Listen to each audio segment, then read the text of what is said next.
In the following video, I will be reading 3 poems. The first poem intertwines expression through painting and poetry.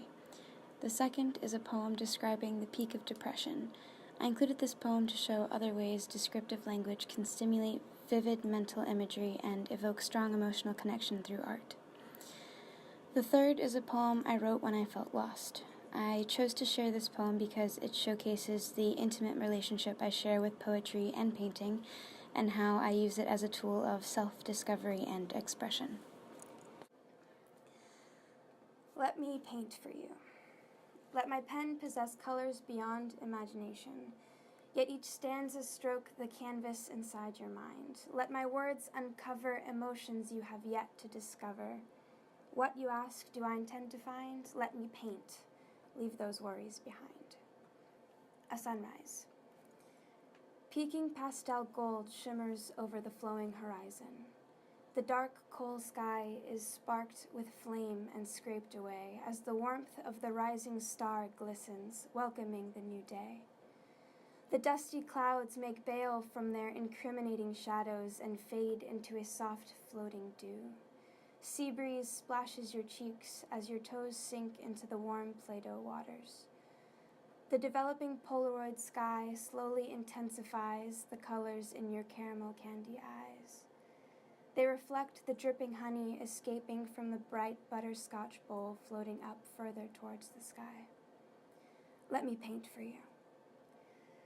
Melt the blaring butter from above and drip it onto canvas. Mold the puddles into petals, swirling down into a stem. Pluck shades of olive blades from their roots in the weeds. Paste them growing up. Train the sprouts to be trees. Drop a tear when you hear the songs from above. Dare to stretch wings from the salty dot. Paint a dove. Bleed your pain down the scarlet paintbrush in your palm. Layer shades from your shadows. From your darkness, search for self-love. Become the tortured masterpiece historians speak of. Let me paint.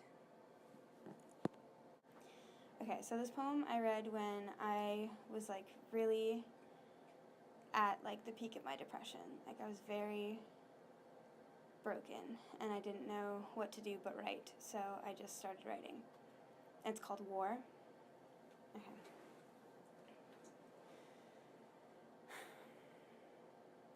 War. My face will soon wrinkle like pruned fingers in a pool if I continue on like this. With each chase of the sun and moon, I sink deeper into somewhere I have no memory of. A dark, chilled place where my thoughts blacken and turn against each other. The muscles above my chin crave the rising of my cheekbones in joy.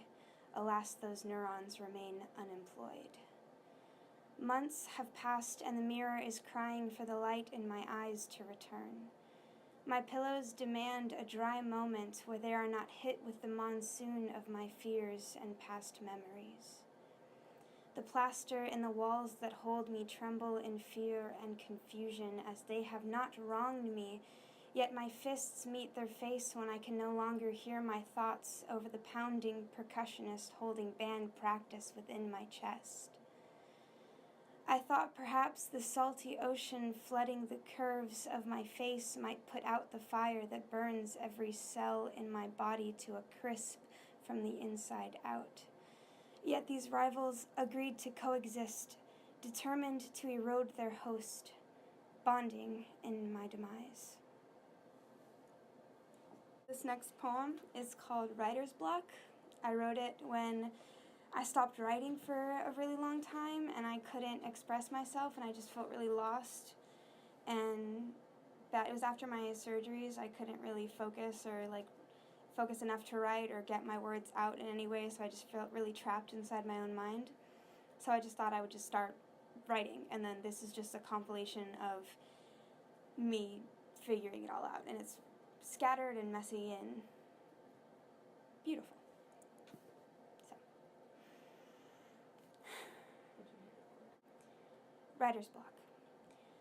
What do I do when my writing has hung up its hat? Done for the day, no way, I'm done thinking for today. What do I do when my pen won't move? The words don't come. They live on the tip of my tongue. When I have nothing to say, leaving so many feelings to stay. I've been ignoring my notebooks. When the words call me, I let the phone ring. We're sorry, the number you dialed have been disconnected. When I look at the lines on the paper, all I hear is the dead line of an empty phone call. Please hang up and try again.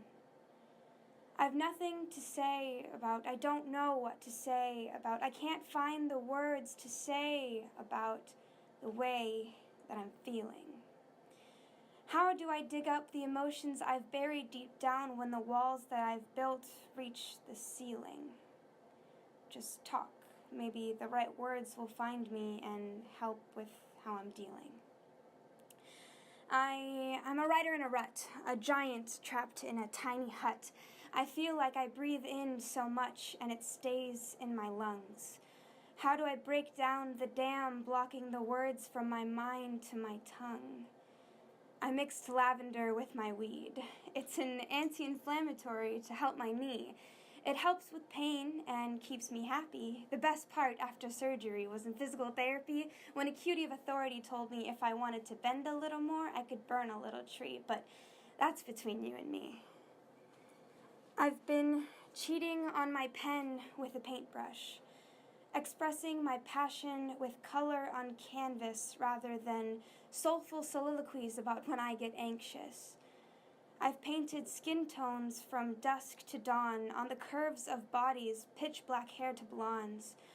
I distract my hands with the brushes and my eyes with the models. That's okay.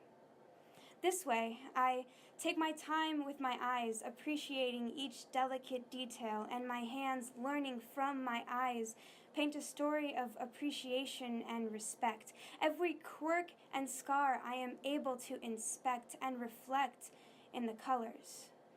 The problem is when I switch the two.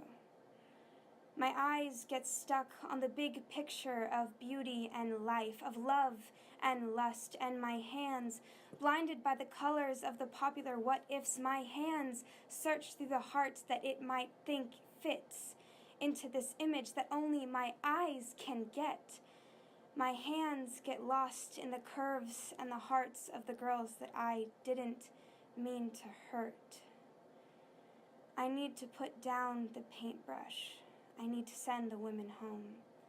I need to focus on my healing, and I think I need to be alone. I'm a writer, and this was a story about when the words found me.